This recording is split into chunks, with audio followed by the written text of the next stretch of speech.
Hello. Okay, I thought I would go ahead and put up chapter 10.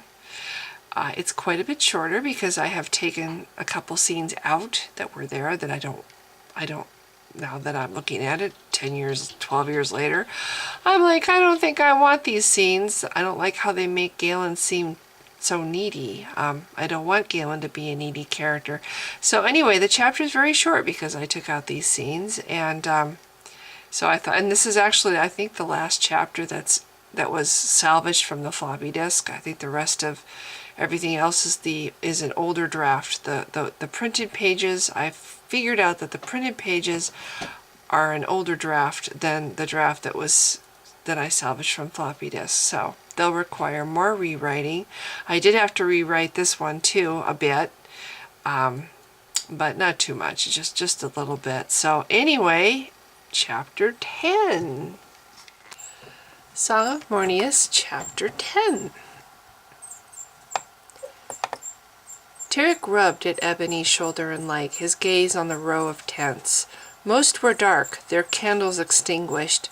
His men had retreated to their beds, escaping wherever their dreams could. Tramping back toward the center of camp, Tarek considered Galen's progress and his efforts to adapt. He recalled their early encounter, how the fragile and frightened young man had pulled him from the brawl at Kitterin, had found courage enough to drag his considerable weight outside to succor him. Captain Vurgen nodded as he joined his second-in-command by the fire. The middle-aged man suffered most from the cold, Tarek knew, though he never complained. Tarek waved at Vurgen to stay seated where he was, then bent to feed several dead cut branches to the dwindling flames. I've been wondering about our mysterious new addition, Vurgen said. Never knew you to take in strays, Tarek. You could have just taken his staff and be done. So what's the story? Vurgen shifted uncomfortably on the frozen rock he had claimed for a seat. His green eyes glittered. Still at a crouch, Tarek turned. Do I look like a thief? He asked, grinning. He caught a glint in his second's eyes and paused. Well, he saved my life, as you know. And he had a death wish. Eventually Kitterin's enforcers would have taken notice of him and listened to him. They would have executed him for murder. Tarek shook his head. That wouldn't do, Captain. I met Seth Laval. The man was a pig.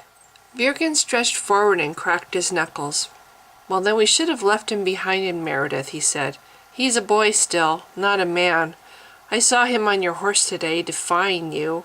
I hear him whimper in his sleep. That is not a man's behavior. Tarek picked at the meager pile of branches beside him.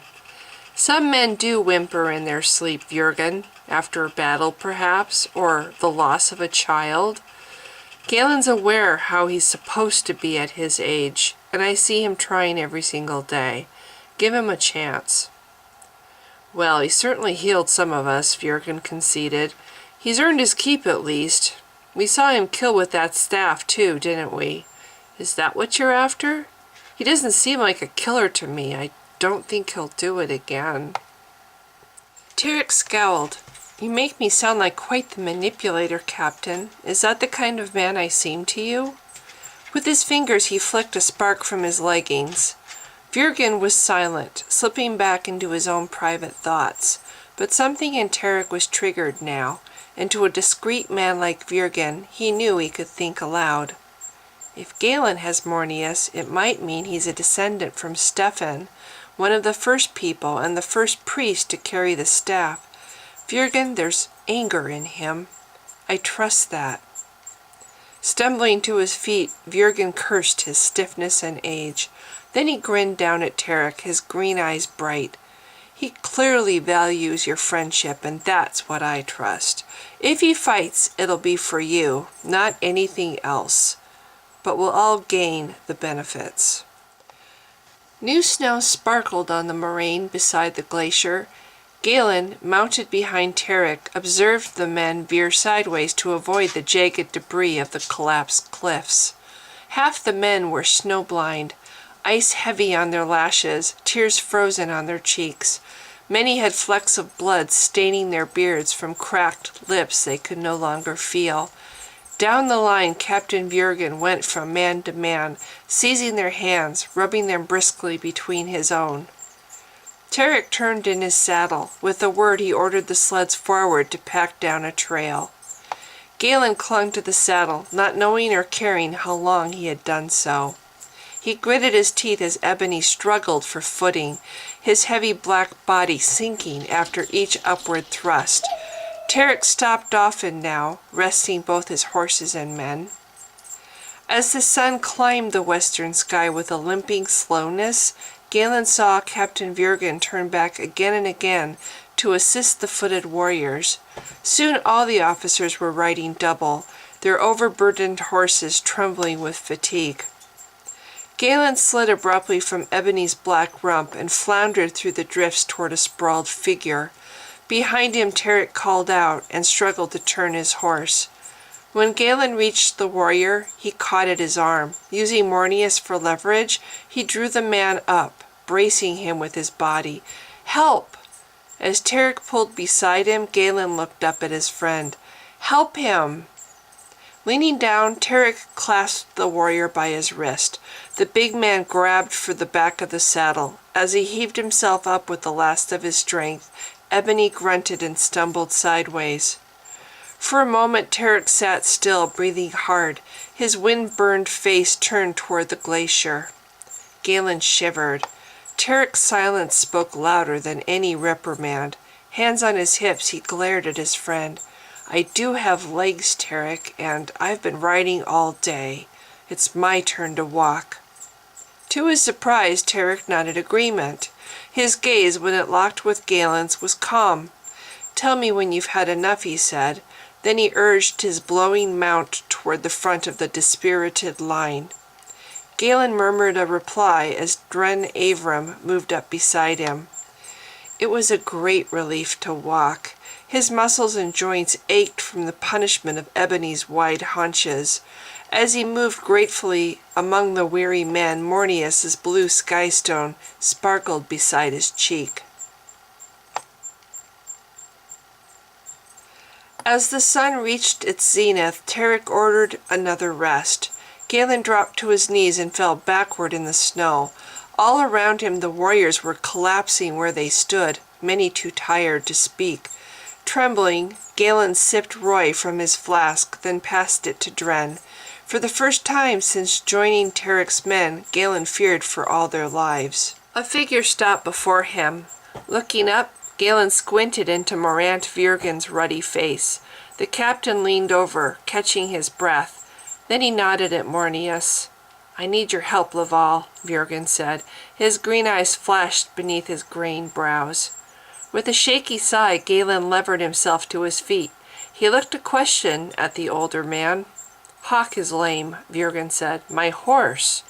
He caught Galen's arm and guided him around the recumbent men. "Please, if you can do something. It looks bad. We're on the lower trail so we can keep the horses, but Hawk's not so young anymore, and I heard something, a snap." Galen met Vurgen's glistening eyes. The love on the captain's grizzled face for his horse touched at Galen. Hawk stood trembling on 3 legs beside Vurgen's gear. The snow under his raised left foreleg was spattered crimson. Vurgen patted the animal's shoulder and spoke softly in his ear, then squatted near to the bleeding hoof, turned it gently between his palms to brace it on his knee. Crouching beside him, Galen studied the seeping wound. "It's deep," Galen said, his fingers slick with Hawk's bright blood. "His foot is pierced. He's stepped on something, but it came back out, whatever it was." Vurgen's voice, when it came, was soft. "Would your staff heal a horse?" Galen lowered Mornius until its glittering gem rested on the horse's raised foot. He closed his eyes, letting his mind wander. He was so weary it took no effort. It was as if his thoughts already yearned for oblivion, a place away from the glare and cold of the snow. A presence waited, as if wanting this all along. Galen reached for that strength. With a longing sigh, he wrapped his arms around it, the pulsing fire at Mornius's core. He felt the change, knew it from the vibrations in the air, the thunder in his ears. Mornius jerked in his hands as power erupted, spouting flames of blue across the snow. Voices yelled from far away, from his past or present he couldn't tell. The arms of fire opened wide, reached far beyond the wounded horse. He heard his own voice murmuring, "Mornius, Mornius," and he knew. The startled squeal from Vurgen's horse told him as much. It was enough. He shoved himself away from the animal to sit, with his legs outstretched, letting the mountains and sky dip and spin around and under him. Slowly Vurgen knelt at his side, his green eyes incredulous. "Staff wielder," breathed the captain, "what have you done?" Galen stared at him. He opened his mouth, hesitated. Then slowly he glanced around him at the men climbing to their feet. Morriston stood close behind Vurgen, his face unreadable, his burly black arms crossed over his chest. Then the warriors were converging upon him from all sides, sloshing through pools of slushy water. Gone was the blood, fatigue, and ice from their faces. Mornius's fire had washed them clean, had washed the whole side of the mountain clear of the freezing snow. "I don't know." Mornius lay across his lap, the blue gem pulsing softly within its steel claws. Galen closed his eyes and shivered. Did it work? Is Hawk better? A gloved hand clasped his shoulder. Again he met Vurgen's eyes. The captain was chuckling. "Oh yes, he's better. Is there anything that isn't?" "Enough, Vurgen." Tarek's voice was stern. His approach from behind had been soundless. Galen craned his neck to see his friend. At a gesture from Tarek, the warriors splashed off to fetch their gear, talking excitedly about a journey that had just become easier. Galen watched them go as the tipping world slowly righted itself. He drew a long, shaky breath, then squinted hard to focus on Vurgen. "Take it slow with him," he said, nodding to Hawk. "He's lost a lot of blood." "You bet." Vurgen stood and slapped the charger's hard, dappled neck. The captain paused, then added with a husky voice, "My thanks, staff wielder." Tendrils of fog reached out, and Galen wandered the sleepy depths. He let his head droop forward. It was heavy, and he was tired. Fingers gripped his knees, demanding his attention. He jerked his head up. Tarek crouched before him. Like his men, he was restored, his hazel eyes clear and alert, but concern marked the contours of his face. "Galen?" Tarek was calling, urging him back from oblivion. Galen blinked hard to focus. Snow was flying again. Tarek's wet sandy hair was speckled white. "Tired," he said. "Tarek, you told me to tell you when I've had enough." Tarek's eyes softened. His strong hands shifted to Galen's arms, hauling him to his feet. Galen leaned against his staff and waited numbly for Tarek to bring his horse. He stood with the new snow swirling around him. It was as gray and thick as fog. Through the mist he wandered, lulled by the steady hiss of wind and Ebony's rocking strides. The army reached the summit, then paused to rest again further on. Both times he roused enough to know the journey continued. But the answers he sought weren't found with the army. They lurked inside the staff, beckoned with arms of vapor. He worked through the layers, struggling to understand, but the meaning slipped through his fingers. Twice now the staff had acted on its own accord, first to destroy and then to heal. Galen frowned. He was starting to feel like he was the tool, not the staff. "I am no tool," he thought sternly. Then he drifted. He roused, shivering. Tarek had dismounted, leaving him slumped over the saddle. Ebony's head was down. His strong black body trembled with fatigue. Galen sat and blinked at the twilight sky. The companion's pale half eye was already up, winking behind the clouds.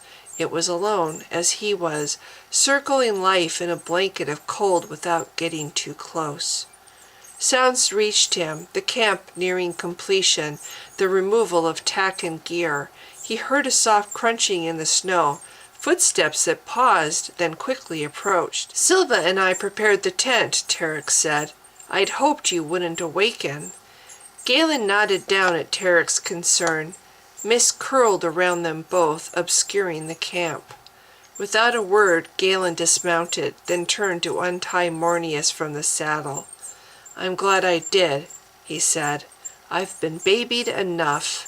Aware of Terek's scrutiny, he straightened his shoulders and turned in the direction of the tents.